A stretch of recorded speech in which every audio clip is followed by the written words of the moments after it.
Capricorn, hi, welcome to my channel. So today we have a reading for you, no particular subject. We're going to take an issue, something we know, something we don't know, recent past advice and potential outcome. At the end, there will be an opportunity for an extended where we'll dive in deeper. You can watch this for Capricorn, Sun, Moon, Rising, Venus, Mars, Mercury, North Node, or if any of those planets are currently transiting your 10th house, this could be for you.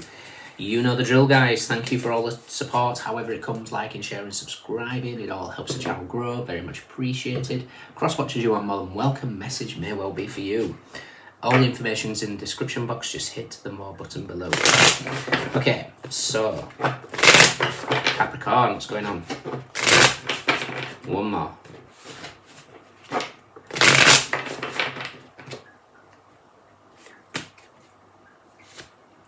We have the Queen of Wands. Queen of Wands is the Queen of Magnetism.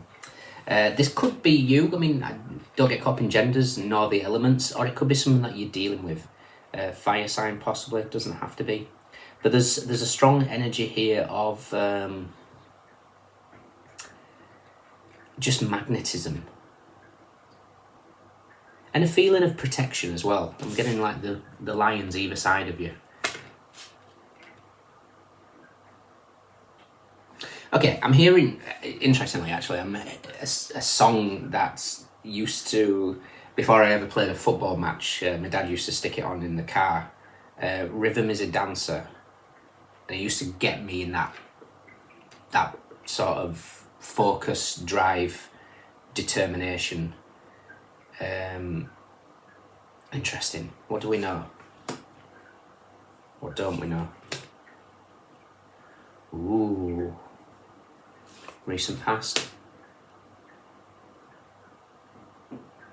Oh, I really hope temperance comes out. Advice. Oh, not even better. And potential outcome. Oh wow, fantastic. Okay, so interesting. Bottom of the deck is the Seven of Cups. The Seven of Cups is Venus in Scorpio, so the Empress meets death. It's also dreams and illusions as well sometimes, but the dreams, whenever I see the Seven of Cups, if it's to do with dreams, I want to see the Eight of Wands. What we're not aware of, the Eight of Wands. So this is dreams becoming reality. Something shifts quickly after a substantial period of, I'm not going to say the word to you guys, you know exactly what that P word is. Life is going to shift quickly, and I kind of feel like there's a lot of frustration because you're going to be screaming at the screen saying you've been saying that for a while. Yes, I have, but there's still an element of everybody's chart is different. This is a very energetic shift, and it's because you've been right. Divine timing is triggered by your growth. That's probably the best way I can put this. You'll have heard tarot readers say, or psychics say, you know, divine timing is at play. And, you know, a lot of the times we might think, ooh, you know, that's something to do with the astrology, which, you know, for many of you, it is. But divine timing is also triggered by your growth. There'll be Capricorns here, here, here, and here. So it's very difficult to actually ascertain, you know, to a collective read when your moment is.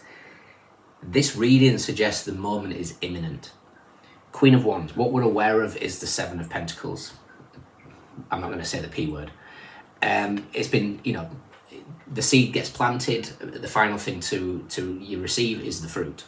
It takes time. It takes sort of an energy of the P word and an energy of trust. And, you know, in the garden you plant that seed.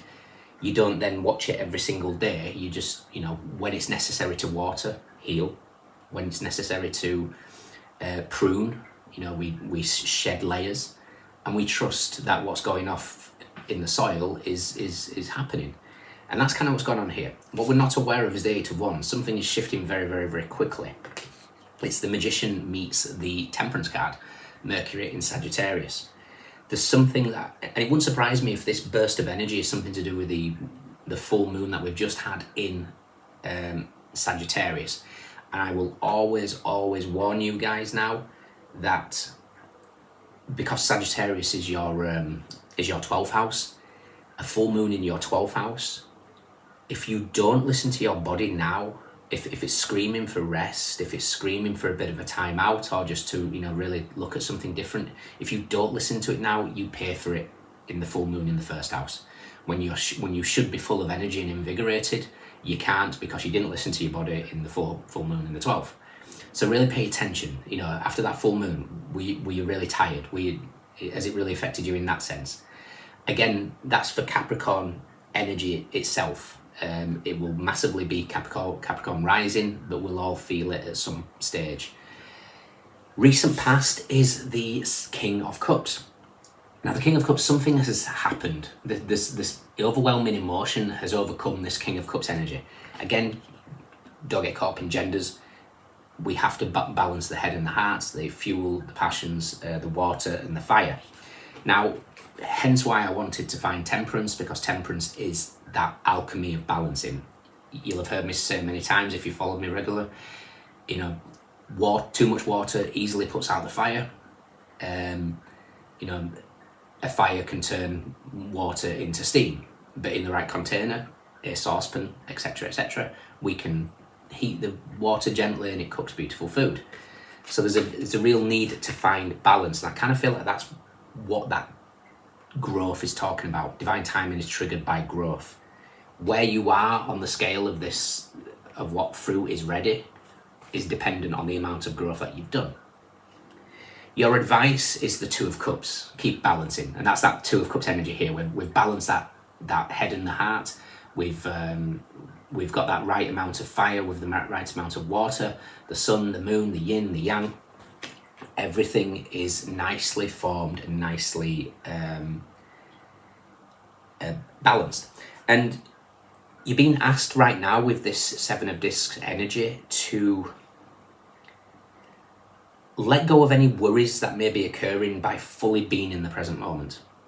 You know, lose yourself in your passions. Everything that you're giving energy to right now is growing. This is energy. This is growing. So what are you giving energy to? When's it my time? Woe me, etc., etc. Or are you giving energy to gratitude, to that present moment, following those passions, really stepping into alignment within you? When you do that, this beautiful energy comes together, yin yang.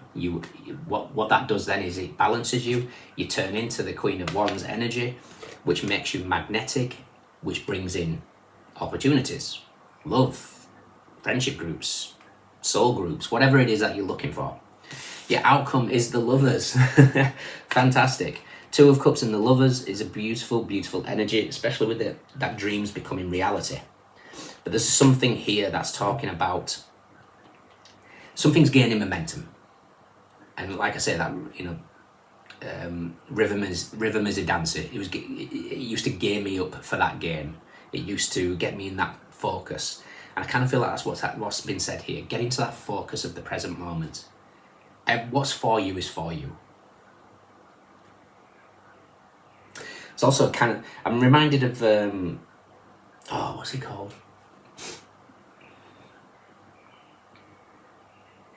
David Avocado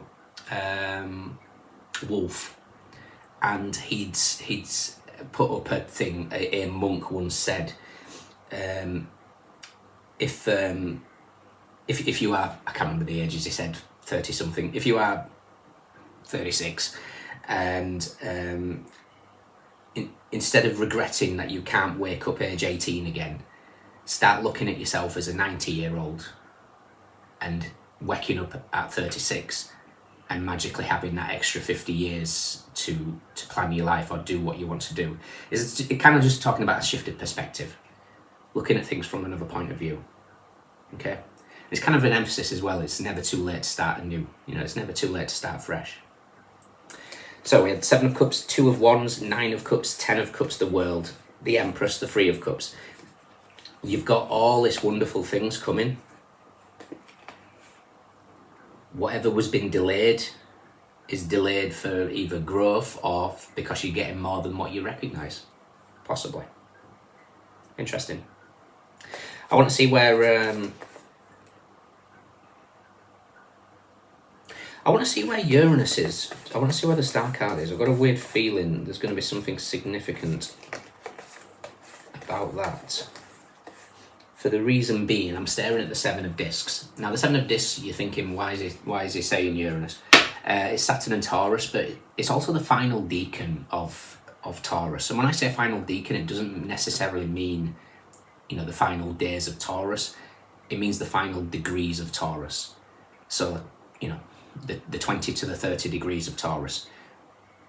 Wheel of Fortune has just left it. Jupiter's just left it today. It moves into Gemini.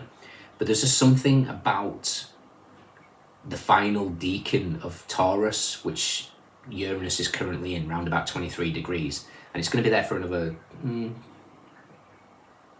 say, what, 3 years, I think it is, 2026, 2027. It moves out. Significant shifts are taking place in your life. Taurus rules your 5th house, creativity, romance. It's the house of children, it's the house of pregnancies, it's the house of really getting back to that inner child. So what I'm saying here is you've still got a beautiful, positive energy that's in your 5th house for another couple of years. Dive into your passions, really dive into your passions.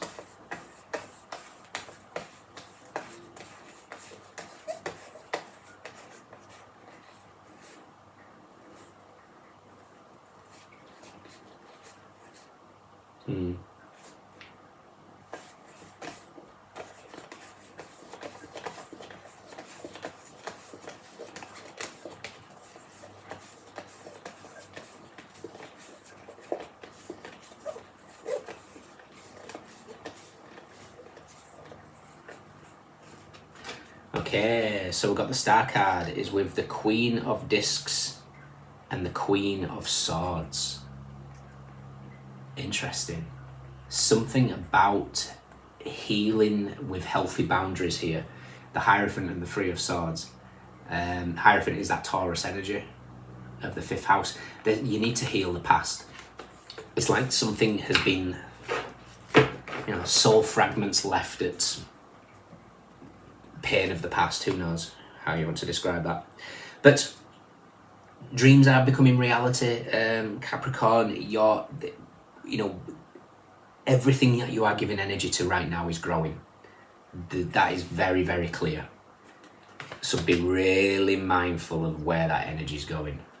You know, the universe doesn't discriminate. It just, you know, gives you back the energy that you put out. So be really mindful of what you're putting out there right now. Okay, you are being aligned to Two of Cups and the Lovers, based on divine timing, based on your growth. Okay. In your extended, let's take the, what should we do? We'll take the energy of, we'll clarify this. We'll just leave these out. If you can join me, fantastic. If not, let me know if it resonates. We have Saturn in Taurus, Mercury in Sagittarius, Venus in Cancer, Gemini. We have Venus in Scorpio, Mars in Aries, Jupiter in Pisces, Mars in Pisces, Capricorn, Taurus, Libra, Mercury in Cancer, Moon in Cancer, Jupiter in Gemini, Mars in Scorpio, Libra, Cancer, Pisces, Moon in Libra, Venus in Aries. We have Cups, Wands, Discs, and a long way before we get to Swords, which is actually Jupiter in Gemini. Jupiter in Gemini is in your 6th house of health and habits, daily routines, known enemies, pets, things like that. Okay, let me know. See you soon. Bye.